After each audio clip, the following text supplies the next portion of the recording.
Hello, hello, hello, everybody, and welcome to another edition of the Musings and Music Show on Vosa World Radio. This is going to eventually get on YouTube, and so those who will be watching would get a chance to see who I am privileged to have with me here this time around.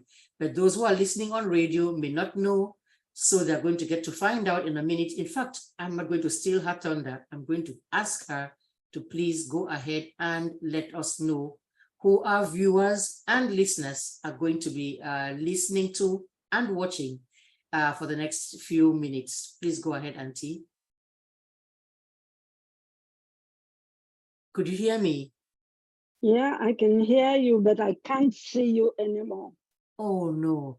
Let me go ahead and see if we could fix this. Sorry about that little glitch right there. We had a little bit of a technical difficulty there that we have resolved. So I'm going to go ahead and welcome everybody again to the Musics and Music Show. Like you know, this is Egbembiwan Munjimbo speaking. And I was just telling you that I have a very special guest with me. It's an honor, it's a pleasure, it's a delight. So I'm going to go ahead and have her tell us briefly in a nutshell who our guests and viewers would be listening to and watching in the next few minutes. Please go ahead, Auntie. I have so many names, but the most popular that I'm known by is Mary Namondo Kamara. That is the name. And you say, like in the dialect, when you say mo, it means Kamara's Namondo, because it can be something different. So when I started off, I was just simply using the name Mary Kamara, but I thought it was worth the while to use my traditional name as well. So I added the Namondo Mo Kamara to it. Some of us we actually heard that switch and loved the switch, but we did not quite know the reason why. Because we used to say we used to hear Mary Kamara, then we noticed distinctly when it changed to Mary Namondo Mo Kamara, like that. Beautiful. Yeah. As you might have known, I was born in Cowfence, Limbe, so many years ago, but actually I grew up in Buea. And I attended the Buea Government School. And then in 1960, I went to secondary school in Lagos. In Lagos, I attended the Lagos City College in Sabo, Yaba. I did other things, but because of the war that broke out in Nigeria in the late 60s, I had to come back. So I had to come back. But one thing which was very much in my mind was, as from primary school, in those days we called it standards. So I was in standard 2, and they asked us to write a composition on what you will want to be when you grow up. And I chose 3 professions, and they came in this order: broadcaster, doctor, air stewardess. But as I grew up, I realized that being an air stewardess isn't the best. In case the plane crashes, you'll be gone. And then in secondary school, I realized that I loved arts more than the sciences. So I knew that being a doctor was out of the game. Yeah. So that desire to be a broadcaster continued. Even while I was in Lagos, we had a Nigerian television in Bar Beach, or Victoria Island, as it was called. And we had a program called Saturday Night Out. Youths were going there to perform, to sing, to dance. And I would go there too. And so I worked with a white guy. His name was Jesse Trout. One day he came to the office and he called me by the intercom. So I responded and we spoke for a while, but I didn't know that he was recording my voice. After that, he let go and called me into the office and I entered. We started speaking, and after some time, he put on the recording. And then he asked me, said, Mary, do you know who's speaking like that? I said, no, because I've never heard my Your own recording voice, yes. Yeah. I said, I didn't know. He said, listen carefully. I listened. I said, no. But suddenly, I remember the conversation I had with him in the intercom. Right. And then I said, that could be me because that's what I just discussed with you. He said, yes, you are the one. So you have a nice voice. I said, truly? He said, yes. I said, thank you, sir. After that, we had another broadcaster in Nigeria. In those days, they called him Ted Mukoro. Ted Mukoro. He was working with an advertising company called Lintas West Africa. He came and met me that he wanted me to record an advert on cow and gate. I'm sure you know what cow and gate means. It was milk for babies, a formula for babies in those days. So he wanted me to come and record an advert on cow and gate. I said, but why? He said, because he likes my voice and it's very sure that people liking the voice will want to listen to the advert and then do what was expected. Yeah. So I recorded it. And it was something, hallelujah, hallelujah, cow and gate for a healthy, bouncing childhood. Then somebody else will come up and say a few things. Then I sing the song again. So that's how, that was the opening. Now that I knew that surely one of those my expectations was going to. So I came back to Cameroon while the war was raging. I came back and I went to Radio Buea to see a classmate of mine. She was Mrs. Sone. It was a teacher's wife. And I decided to go and visit her because they told me that she was working there. So when I came, we spoke and spoke. And then she said, can I introduce you to my station manager? Then it was Chrysanthus Ndikintu, who was the station manager. So, yes. Yeah. So she took me in and I talked to the station manager. We spoke for a while. He told me about his life and all, you know, a conversation, somebody I've never known before, but we discussed for a long time. So I left the office. So my friend asked me, say, I know when we were in primary school, you always wanted to work on radio, to be a broadcaster. He said, there's an opening, there's an opening for the recruitment of announcers. Would you come? I said, okay. I said, but are you sure? He said, I think you have all the qualities, just come. I went home, started doing my own thing. So one day I was just passing, I know you know Buea very well, very near the cinema hall. Yes. Yeah, and I saw another co-worker of ours. He said, why? Since the day we told you there was going to be a recruitment, you haven't come back again. I said, well, I didn't know when the date was. He said, but you should have come to us. We're speaking on a Saturday, and he told me on Tuesday, there's going to be a test, an oral test. I said, okay, thank you.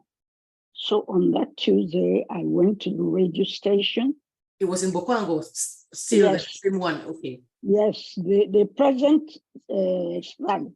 Yes. Yeah. So I went there. There was some other person. There was Roland Ngong. There was Georgiana Dosa, who became Georgiana Embola. If you had said only that, I wouldn't have known who you're talking about.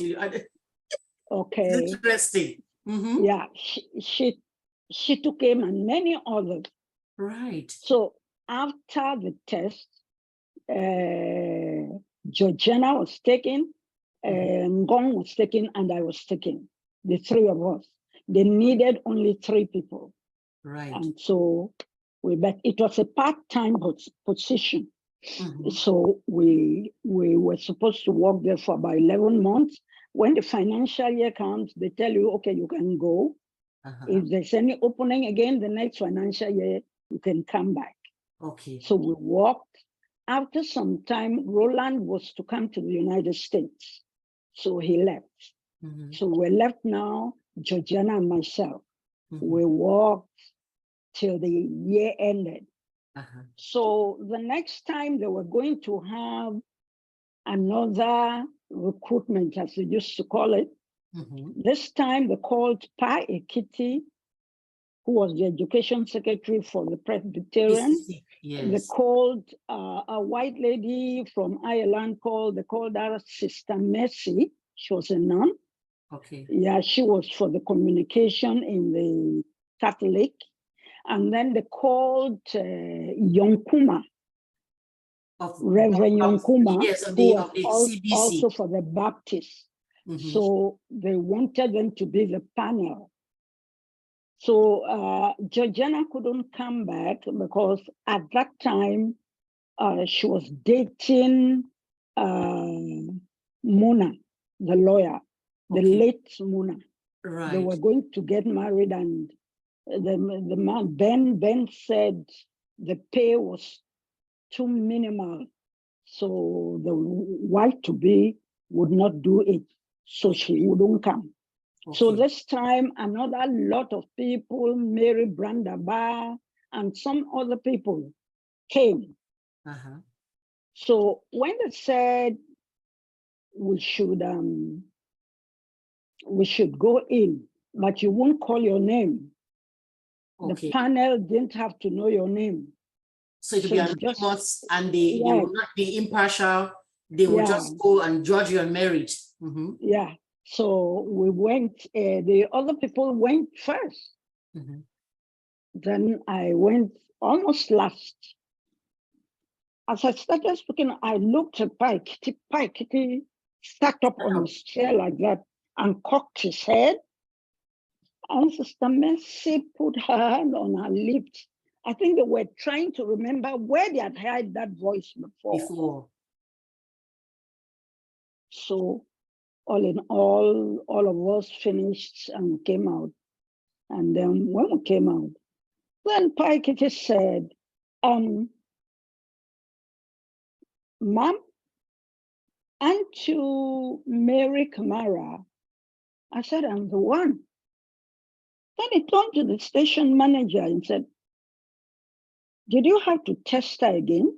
So she had passed the test from the first time. He said, well, we are taking in new people, and so we have to test them. We don't know what might have happened in between. So they got us now. So I just continued doing the part-time while looking for another job. But then it just went on and on. And every end of the year, they would just tell me to wait for a month and come back. So I would not join the people who were going to do the test all over. Yes. Yeah. Yes. So that's how it went on. Certain people said they were going to Yaoundé to get me properly employed. Correct. But as you know, I don't have to say anything, I know. So everything just went topsy-turvy, nothing happened.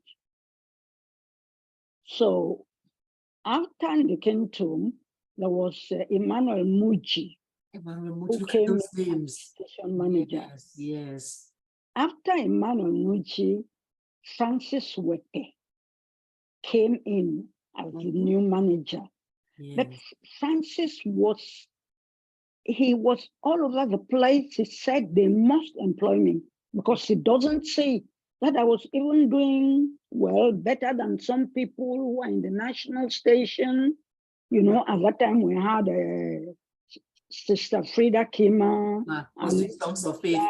Yeah, in the national station. Right. So this is the 70s now, right? Yeah, we're in the 70s. And so Mr. Wete was transferred to Yaoundé. Correct. And he told me, say, this is an opportunity. I said, well, you were here, you help. He said, no, now that I'm near the source, I'll be able to see what will be done. And lo and behold, he told me to start to present my women's program. We called it For the Ladies Only. Only. Yeah, for the ladies only. He said I should present it in Buea and record another one and send it to Yaoundé so it will be rebroadcast on Saturday morning. Okay. And as you know, just quick question, Auntie, how are you going to send it to Yaoundé? I'm just trying to make sure, because of technology now, that is not a question to even ask now. You hit a button and it goes. I'm just wondering well, you go to a boss, you give the tape, you label it, you pay the person, and then they'll drop it at the radio house. Sure. In Longkak. In Longkak. Yes. I'm asking because I know that there's some people listening. If they're listening who are young, I mean, the young ones now, they're just thinking you clicked a button and click. That's not how it worked. Somebody physically take it, on set and really. Yeah. So as the program got there, they were broadcasting it. So one Saturday, at that time, we had what they were calling Samedi Anglais. They were not working on Saturdays, but the Anglos were working on Saturday half day. Right. So they were in the office where the program started, and then Mr. Wete ran up to the director as if he had something to discuss with him. And while in the office, he said, oh, let me check what is on so that I can be able to know. But the director didn't know what was going on. It was up, yes. He just put on the radio, and then this program was going on. And the director said, Kiela. Kiela. Do you remember his name? Director at the time. It's quite long. It was an Namondo man. His body was, Yes, it was not I can remember Mutongo Black, and I don't know why that one, he had a name like Messi, something like this. Okay. Yeah. So he said, but where is she? He said, she's in Buea. He said, what's she doing in Buea? He said, well, she's not on a permanent basis, so she cannot be transferred. So the director said, what? He said, get the papers, get all our papers. He said, she's good. That's how Mr. Wete came, phoned, told me to get my papers ready, and then he got the papers and took them to Yaoundé. That's how eventually you got actually permanently employed. Just around that time, we had an Mbom coming in. We had Caroline Jan Akutu coming in. But earlier we have been Olivia Shang and Raya Fombu and myself. And in the end, we had Aaron Ngwe, we had Mark Nebo, we had Agweta and Zakarenko, Yes. That's the number with Henry Bunley. Yes. Yeah. All names are familiar. That was the team that was there. So I think I've given you a broader look at who I am and what happened. I tell you, and I'm sitting here, my cheek muscles are hurting from just smiling, smiling at all the names that are just part of our lives. The kids understand now. There was nothing else we had. Well, we had the written press, so Cameroon Times, Cameroon Outlook, but it was really the radio that gave you something current. Because if you couldn't buy a newspaper, but at least you had a transistor radio, SW1, SW2 there to tune the thing and listen. You pull the antenna as high as it could go, and you sit down and listen. That was how we got to know what was going on outside of your house. It wasn't like now where there's WhatsApp, there's this TikTok, everything is happening.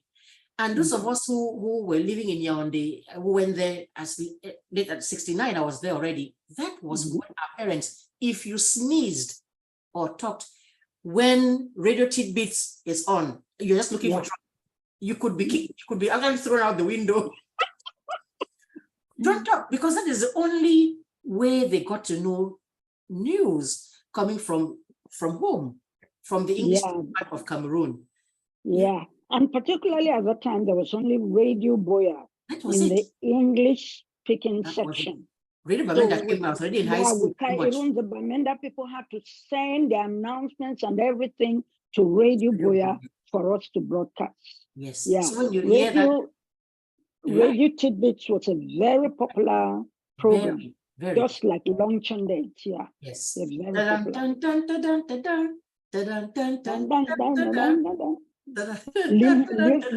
Limbo Rock. I'm going to go find that. I'm going to go find it. It is wow. Because I remember the other ones that whether it's Bert Comfort who That's the request. The request. We would have our ears glued. I tell you, because you see, in the French part, they would play all this Joe Dassin, Claude Francois, the French kind of songs. If you really wanted to hear the Sonny Okosa's Papa's Land, if you really wanted to hear the Shakara Oloji, those ones, that is why the Fuel for Loves and the it was something. We really lived with the radio. You did your homework. I came and actually sat there. You knew the times. When you hear a certain jingle, you could tell what the time is. Because especially the older fathers, they had to have a double radio so that if the children start making noise, they'll just carry their own little transition and go to the room and put it on and listen to their programs. Yes, there was one in my, it was a problem. You would just be in trouble. He had it sat there by his bedside table. It was tuned specifically, the needle shouldn't shake. So when he goes out, we will go and try to listen to our own kind of interesting, what we thought were interesting issues for the youth with the thing. You had to mark exactly the place and come back and put it there. And even turn on, make sure it's actually tuned to the right place before you go. Because if it comes in the 49-meter band, exactly, or 75-meter band, yes. He just turns it on, bam, it is ready. Even though he will know. He says, "Who touched my radio?" He said, "The one downstairs there is for you people to do what I want to do with it. Don't touch this one." It was really something. And I really did want you to come here so we can see the pioneers, the people that did the foundation, that actually just kept us going, whether it was sports or just news. Can you still hear me? Yeah. Yes. Yeah. And that was it. We had the Meet the Patients thing. We would listen, we would laugh, we would Meet the Patients and Know Your Neighbors. Yes. It was. And then later on, we had the other people come in, the Paditanis. Okay, when did the French section of Radio Buea start? Because I think at the beginning it would have been only English, I'm thinking, prior to 1972, or was there always a French-speaking branch of Radio Buea? No, the French started, in the late 60s. Okay. In the late 60s, they have come. That was around 1967. They had begun the French program. Like I was telling you about the recruitment. It was actually a French-speaking man who got me in. Because, you know, I'd just come from Nigeria where we try to speak American. So they gave me the script and I'll say, the time is 1:45.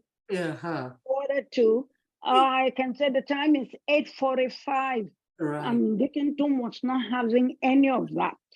He had told the Francophone, no, je ne vais pas. So when he went to the office, I think he had a phone call. The Francophone beckoned me, said I should come. And I came. And when I came, he said, he spoke in Douala because he was a Douala guy. Right. He said, can't you say those words in another way? He said, because that guy would not want you to be recruited because you are saying 40 and quarter. He said, yeah. He said, is there no way that you can say it? I said, I can say 15 minutes after or 15 minutes too. Right. It's okay. You can say that. So when I went back, Mr. Dickinson came and said, okay, they'll give me another go. I said, 15 minutes after 7, 15 minutes to. He said he did not want me to say 15 minutes to. I had to use that. So I had to be a bit slow. The time is 7:45. So that is for that diction, because you know we always knew you very distinct. You heard that. I said the time is 7:45. I saw he rolled his eyes. They said I should use 4 and 5. I said the time is 11:45. I had to be a bit slow, or else I'll go to 40 or quarter. Right. So this one just came up because of the Francophone, the French language. Yes. And they even had vernacular sections then at the time too. You had programs, a few programs that were in, I think in Mungaka, there was in Mungaka. Sorry, yes, there you go. I was asking about that. There was a time when there were also vernacular programs, right? Yeah. Like I think Mungaka. And then there were the vernacular programs at first. They were using Douala and Mungaka. But that was when they were in the former building, which we have another presidency there, very close to the Nigerian consulate. Consulate, yes. Yeah, that's when they used Douala and Mungaka. But and the person like Pam Wangamonyoki was one of those who spoke in Douala. Right. Yeah. So after that, they decided that they only wanted languages from the Northwest and Southwest. So now they started Bakweri, Oroko, Banyangi, Bakosi, and then Bali, Meta, Wimbum, Bui division, Limbum, and all that, you see. So that's how it spread. So, but we had too many languages coming up. Correct. If you were to count all of them, it would have been terrible. So they just took the major languages. Correct. Yeah. Yes. Oh, those were interesting times back then. But so for you, did you ever work in any other station? Your time with Radio Cameroon, or did you ever work with any other radio station besides Radio Buea your entire career? My entire career, I was in Buea. There was a time they wanted me to go to Yaoundé, but I was the only person taking care of my great-grandmother. I was living with her. She had nobody around her, and she had been very instrumental to my growth as a little child. Right. So I begged. I said, I have this great-grandmother that I could not leave. They said, so I'll jeopardize my profession because that's it. there was nothing I could do. I couldn't leave her alone because she was, at that time, she was about going to 80. And I told them. And so as I refused going that time, they never, ever asked me again. They just said, I think she loves it. Yes. Let her be. Let her be. So Yeah. Because that's the thing. I'm thinking, I have never ever heard you. I never ever heard you anyplace else. Because the other people moved around a bit. New people came in, people left. The Paditanis came in afterwards, the Watonsi Wakabambas. Watonsi, Jean-Marie Watonsi. Yes, came in later. We had those names. Name, he took it from Zai. Yes, because that is the name. We're just like, who is this person? It was not his real name. So there was a time that a director from Yaoundé told him never to use the Wakabamba again. So it was now Jean-Marie Watonsi. You see, one of those things, we didn't know what was happening. We just had people's names changing. This is interesting to know all the background stories. Yeah, oh my goodness. Where? You see, Jean-Marie Watonsi Wakabamba. Yes, but that's the reason I remember him now. Yeah. An interesting name, I tell you. Oh my goodness, that was something. So you said that, so when did you stop working in Radio Buea? When did you, was that retirement or you chose to leave? No, it was retirement. Retirement. What year that was that? Around 1996. Wow, what a career. That was how many years that you put into that one radio station? Almost 30. Right. Is there anybody who beats that record for Radio Buea? I don't see who. Yeah, many people, because I went in when I was quite young. I was quite young. Right. Some other people come when they're in their late 20s and so forth. Yeah. That's why I stayed there longer. Yes, longest you are pretty much the custodian of the history of that radio station. You could say back when this was happening, because you because I got in just like a month after the head of state had come to inaugurate the station. Wow. So and then I don't remember what year the Agric show was in Buea there. What year was that Agric show? I think it has to be the 70s. It was, if I'm not mistaken, either 1972 or 1970. Yeah, about that. That's when I think my sister Elsie won like the Miss Agric show before winning the Miss Cameroon. Yeah. Right. Elsie coming. Yes, I was trying to figure out when the whole, because there was a big buzz around. That was 72. Yes. Wow, that's fantastic history. So what did you do thereafter? Because now it's going to be like, where are they now? Kind of a thing. So what did you do? You retired in 90-something, okay, up till now. What did you do in between? I retired in 76. In 90. And I oh, beg your pardon, in 96. Yes. And then I went home. I was just doing my small things and so forth.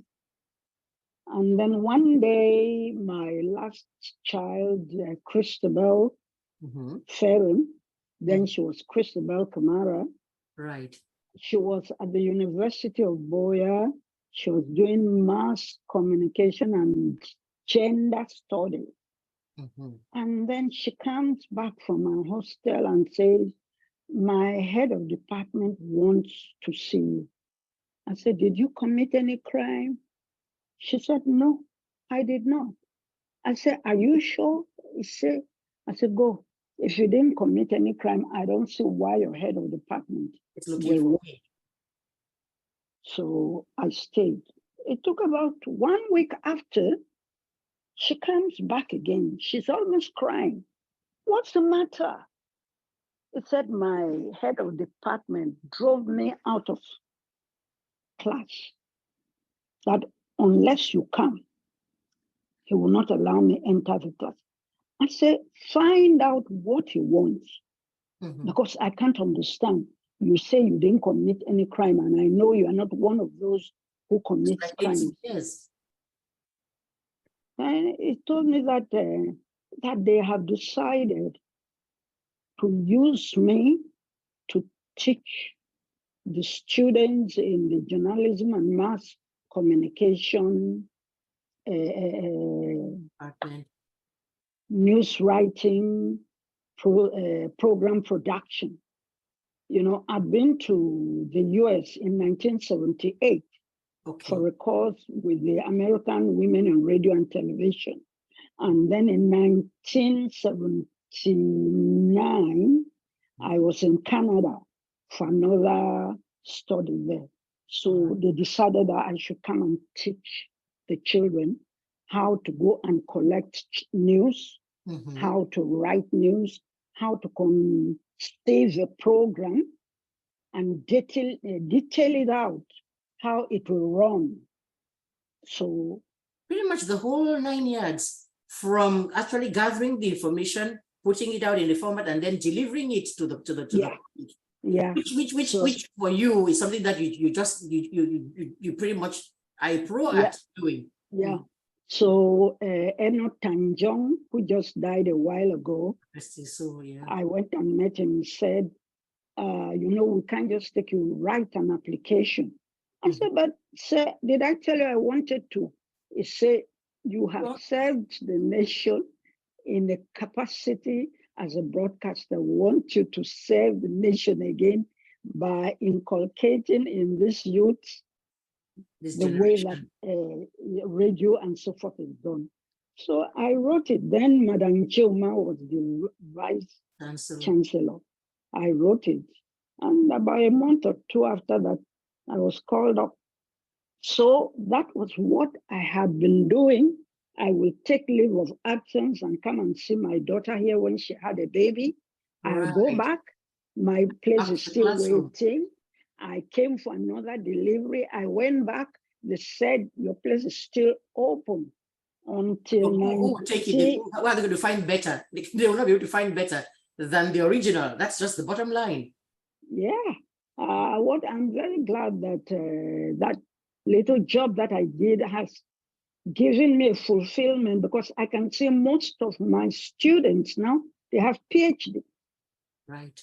And they connect with me every other week, like Ngange, like Moki, and other ones. They'll send texts to talk to me and so forth. Right. There's one that even works with WUSA World Radio right here. Mabel, who works. Yeah, Mabel. I taught Mabel for one academic year. Look at that. Yes. So you've served. You really have served. Thank you. Thank you for your service. You really have served in every capacity possible. Being on the radio your own self and delivering to us, the listeners, then coming back and training the next generation, in fact, further generations down, so that you can come out and serve. I was celebrating my birthday on the 18th of this month. And one of the students, I'd forgotten that I taught him, just came. He said, in the birthday wishes, he said, she taught me news gathering and public presentation. And that has influenced my life as a journalist. Oh, really? Look at that. Look at that. And that is the thing about teaching. Even like you said, somebody did not want to even take the job at the radio because the paycheck was too little. Yeah. And all know teachers don't make much. But then it is things like this, like what this person wrote, that are the consolation that actually give you the satisfaction, that's what you gratification from. Then you know that you have actually helped mold somebody else. So now you're relaxing here in the United States. Do you plan on going back at any point and going back to the classroom again to teach? Or this is it for you now? This is like retirement. Egbe.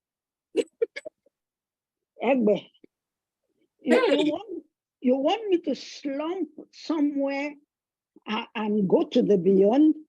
At what No, age? no, At God what? forbid. At what age? They say knock on wood, knock on wood. But look at, it's not my fault. Look at how you look. Look at how you look. Look at how you sound. There are people there, I don't know how many decades younger, who don't look or sound like this. So I just said I should try my luck and ask.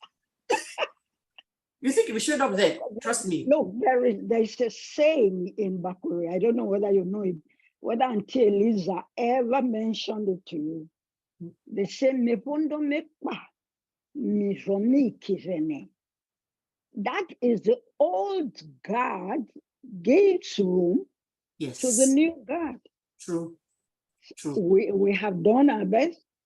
We just hope that the generation, I think they call it Z generation, yes, look. that they will continue. It's only that they mostly the girls, they're not exerting themselves.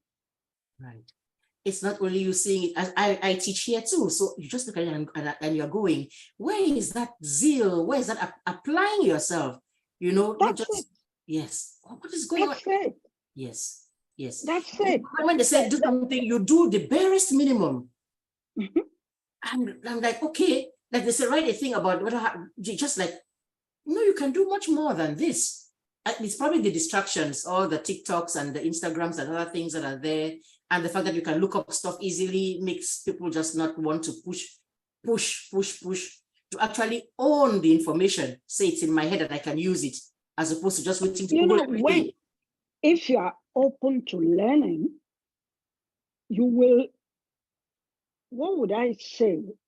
You will get yourself in so many areas that will make you stand out. Right, right.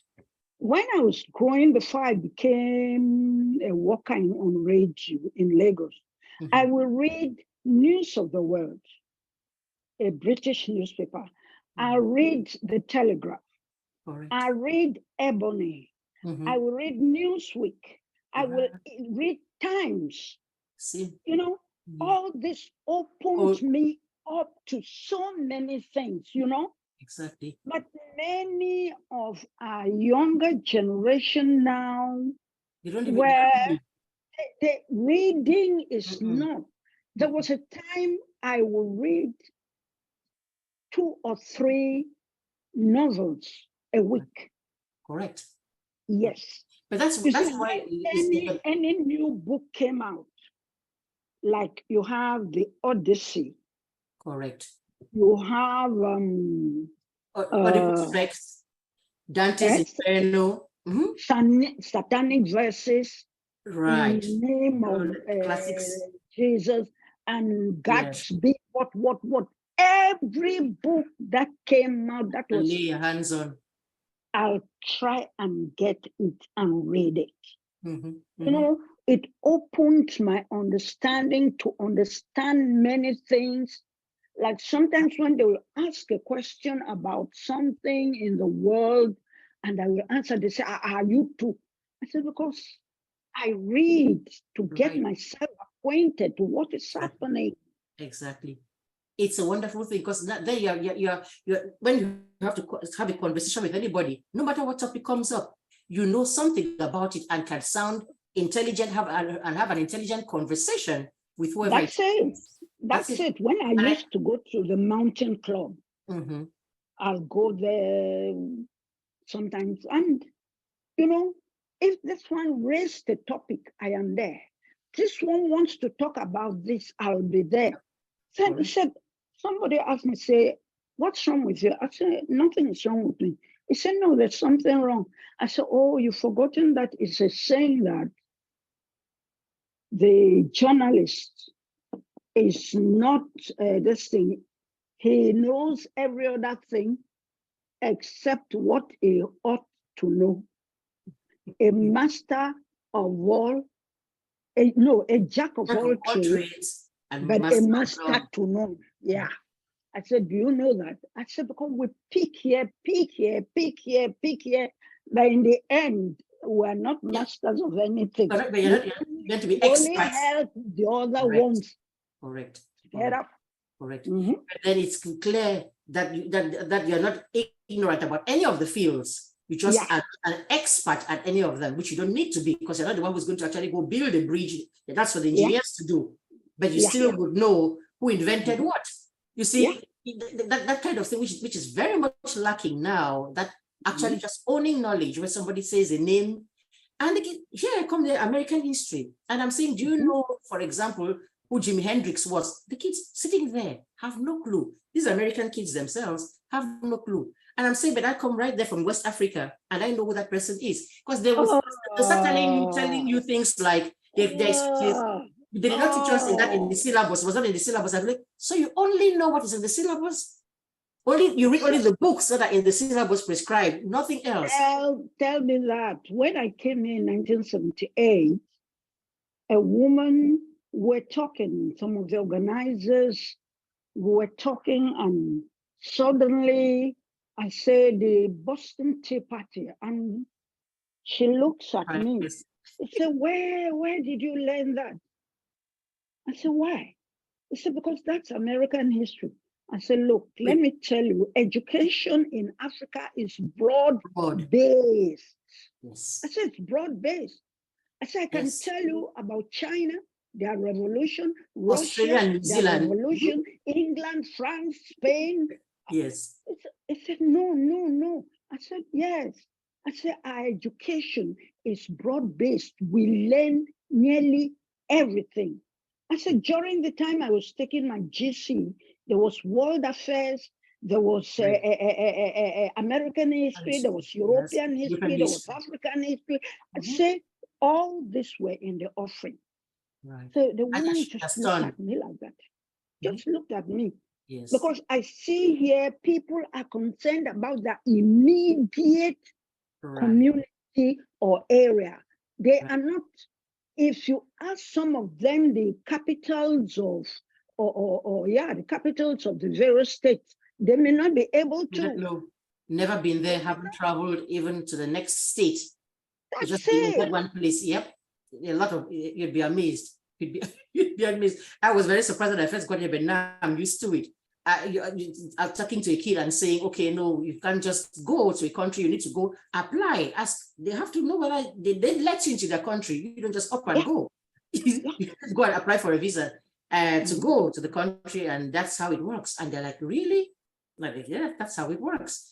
And then there's one kid who even asked, so if somebody has a MasterCard, I'm like, what do you mean by MasterCard? Well, when I said a visa to travel, he thought it was visa like the visa, the credit card. So he was saying if somebody has a MasterCard, it means they're not going to allow him to travel like American Express. Yeah.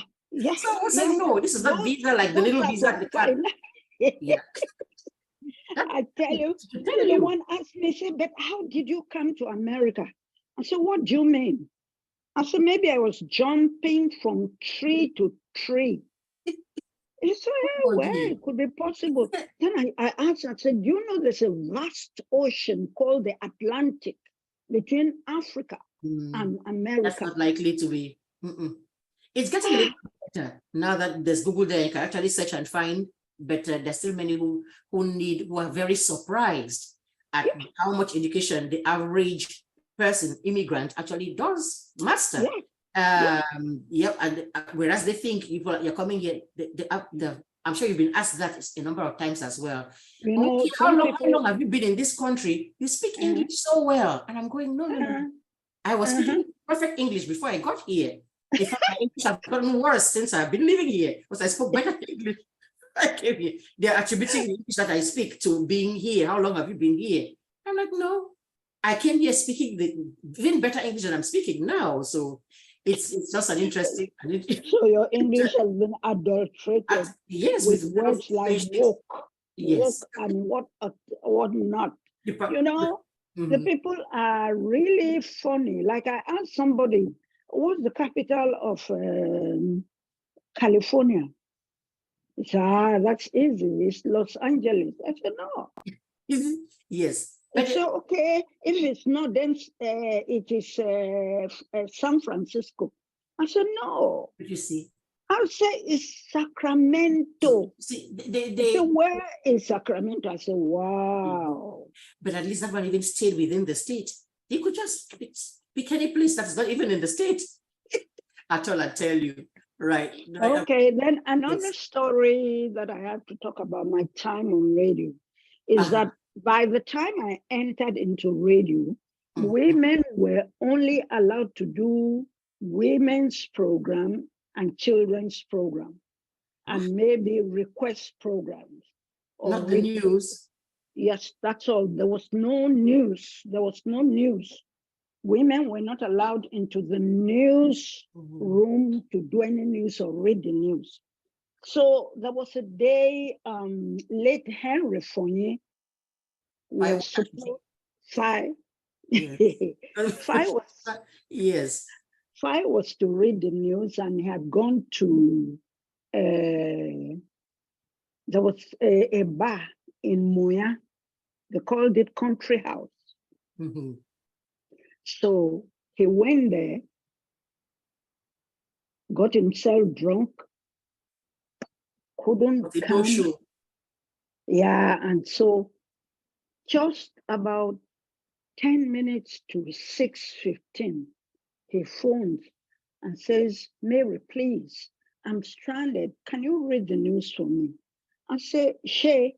Then he was Shay. I said, Shay, you know, women don't read news. He told me that if you can read tidbits, then you can read news. I say in tidbits, I read announcements. That's not news. News has a way of presentation and so forth. He said, I know you can. I said, but Shay, I've not gone through the news, so I don't know. He said, just scan through it. You will be able to do it. So I thought it will be better for me to read and make a little mistake than for the 15 minutes to be dead air. Because people will be phoning to find out what has happened, that the news is not on, and then they'll find out the person who was supposed to read has not come, he will get into trouble. Yes. So I just carried the news. I looked at it, I glanced at it, I looked at it. I found a paper and I wrote down, here is the news read by. Then at the end, to end the news, the main points again. I wrote those two on a paper.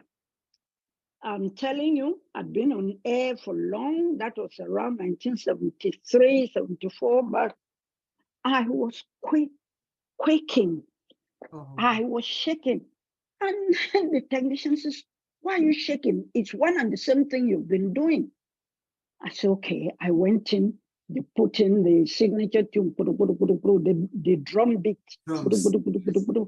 When it finished, I took breath in, breath out, and I said, here is the news, read by Mary Kamara. First, the main points. But I would say that God was with me because I read all of it without faltering. Without faltering. And very soon,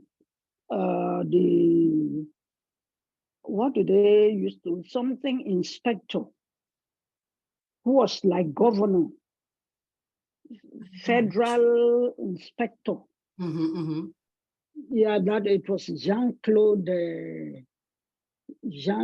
Watt. He was there.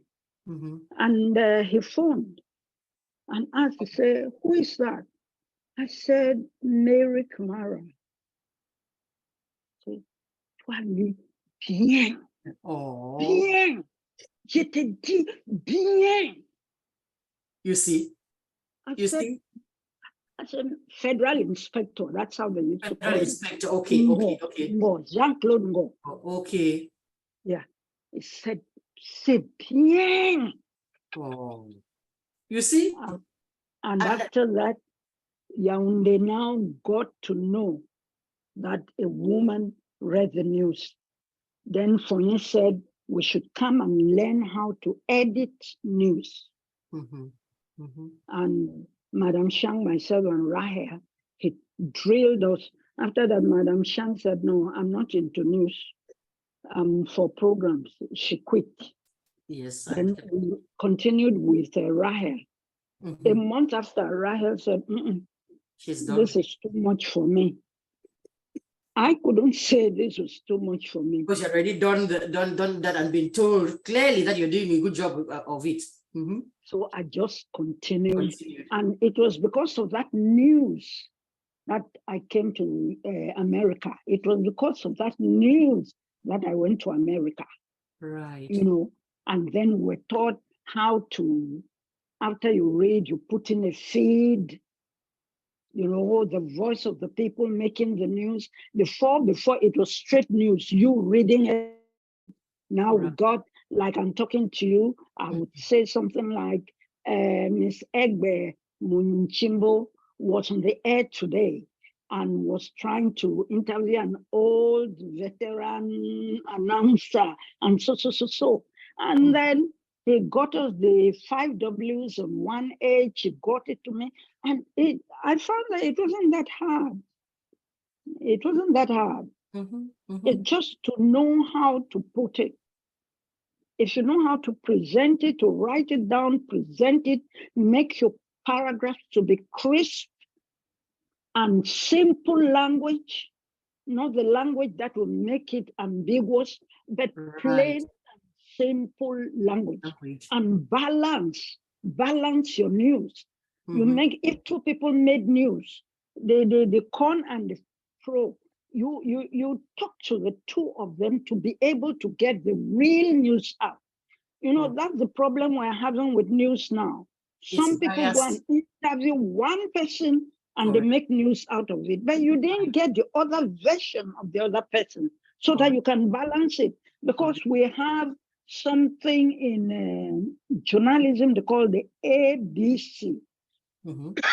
Sorry. The ABC of journalism, that stands for accuracy, balance, and clarity.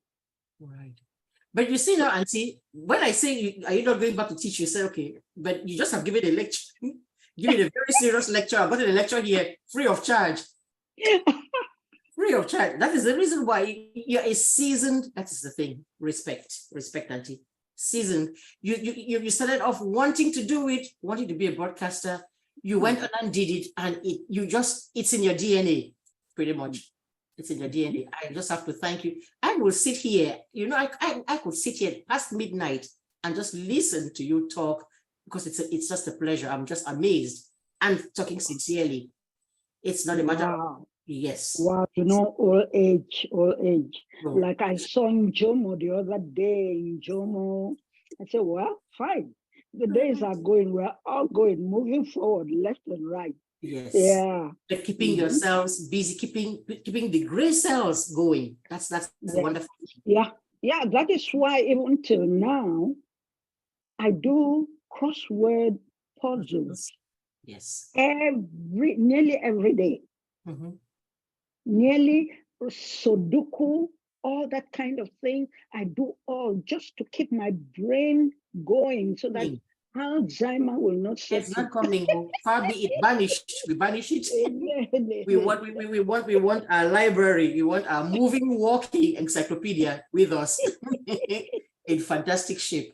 Thank you so much for taking the time to come and sit here and just chat. I know one thing you'll notice is that 2 of my daughters followed in my footsteps.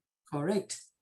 They went to the University of Buea, to the mass communication. Is it mass communication department? Yes. Yeah. Then Munjoa Woodite was in Share TV reading the news on television and so forth. But the first girl who spoke to you was more on the science side. Somebody has to not everybody has to necessarily follow exactly in the you find the odd one. Yes. No, but you did well. You did well. We thank you. I do not know who gives medals and how they decide on what happens. This is my own medal I'm giving you today, even if it's a virtual one. For a virtual medal. Stop. Pride. For doing, you know, my 2 children went to Seka. The one who spoke to you is Seka. I remember her. Actually, know her from Seka. It's Isabel who didn't meet me. I had to have my own Coco, who's younger, School's too young to because everybody says use little small picking. I'm like, you see, I have my own people too who are way younger. But you are doing a great job for the secret. It's good. Thank you. Your alma mater, you are doing a great job. Yeah. Right. Thank you. Yeah. My thing is to try to make instill in us the pride of the school for the people, the founders had a vision. They came and that's what their dream for us is what I see many of the ladies doing in so many different fields. And my thing was to say that kind of education, they did not waste their time.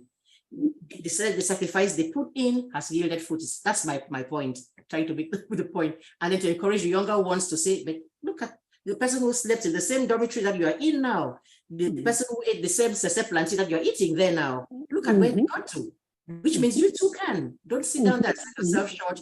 That's the whole point. And I like when I see it working, when they say, Auntie, so-and-so person, can you connect me with so-and-so person? And then I ask them, would you like to talk to so-and-so person, mentor them? And they're like, sure, send me there, give them my number. And I said, that is for me is like, yes. You are doing a great job. You're doing a great job. I think we'll give you a medal next time. No, let's just start with don't judge this medal. This medal first. Because if we did not have that and did not see women like you doing things like that, we would think we should just do domestic science and just do so and so thing and stay in a little corners there. But because you read the news, because you comment, you don't know, you have no clue what hearing Mary Kamara, first of all, then Mary Namondo Kamara, and then come and read in crisp diction, enunciation, everything on point. You think they're like, yes, I want to speak like that. I want to sound like that.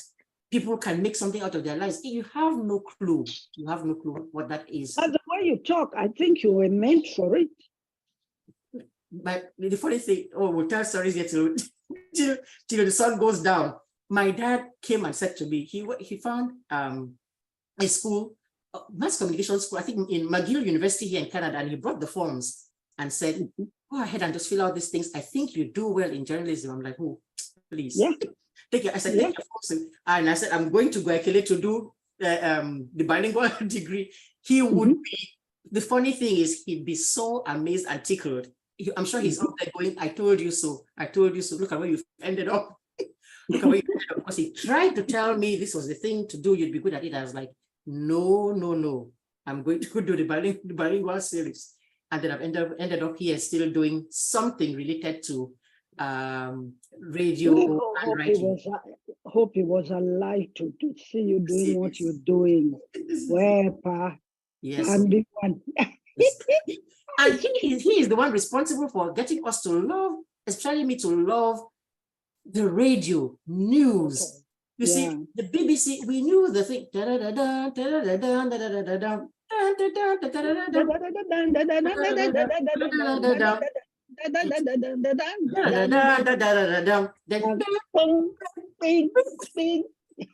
Exactly. This is the news from BBC. I tell you, dead silence in that house. Let him listen to his thing that he's listening to.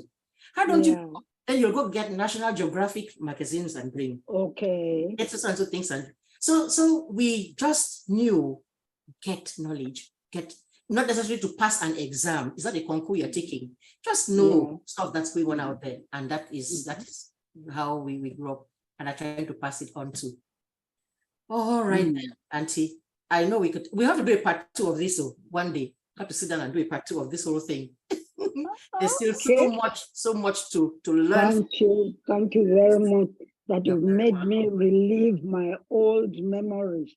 You keep on throwing that word old everywhere. People, as you're calling the old age, is running away from you because that's your brain and your looks are saying no way.